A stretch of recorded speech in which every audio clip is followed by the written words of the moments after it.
Speaker of the Joburg Council, Vasco da Gama, has released an opinion piece for Youth Month. In it, he encourages leaders to ensure that they actively create spaces and platforms for the youth to occupy and speak in freely. A discussion panel of industry experts is focusing on cash in transit heists and business cash crimes in South Africa. Cash in transit heists are spiraling out of control, and its prioritizing by Parliament's Portfolio Committee of Police has been welcomed as a step in the right direction. And for those traveling on our public roads, you might want to drive safely as winter rains fall on Joburg. Now back to the cash in transit heist. There was a book launch event that took place uncovering cash in transit heists, and we managed to speak to the author. I hope everyone will read this book. The book is written in a very accessible way. It's essentially a story of 10 heists. It's a very engaging and compelling story, I think, for anyone who is interested in crime, who finds crime fascinating. So on that level, I think it's a good read. But I also think it's an important book because we really start to unpack the crime on many different levels. We see how organized it is. We see the incredible consequences for people of this crime. You know, we look at very horrific incidences where people lose their lives. And then we also look at the consequences for the criminals. We've spoken a lot about how criminals say the consequences are very few.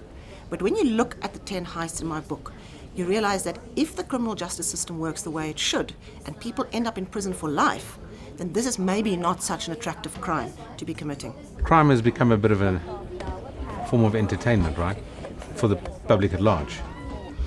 What's your take on that? On one level, I find these cash and transit heists that get captured on social media or distributed on social media, I find it incredibly fascinating on one level because of my interest in the crime. But on the other hand, there's almost a kind of voyeuristic element to it that worries me. And I speak in my book about how South Africans have become almost inured to crime. We are so used to violent crime that it doesn't even affect us anymore. And sometimes when you look at these videos and you listen to the soundtrack and you listen to what people are saying, it's almost as if we've become voyeurs to our own lives, which are being destroyed by criminals. Anneliese, lastly, what do you really hope a member of the public could really take away from this read? On the one hand, I think the more informed we become about crime, the more we can process that in our minds, and the more we can process our own reactions to it and society's reactions to it. So I think this book gives people an insight into the dynamics of this crime, that it's not this one-dimensional thing where we see a video of a van being blown up in some street. Here you actually start to see the mechanics of the crime, and you see that people are involved and that people are affected.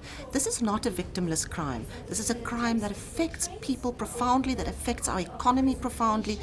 And the more we understand about it, the more we can stand up to it.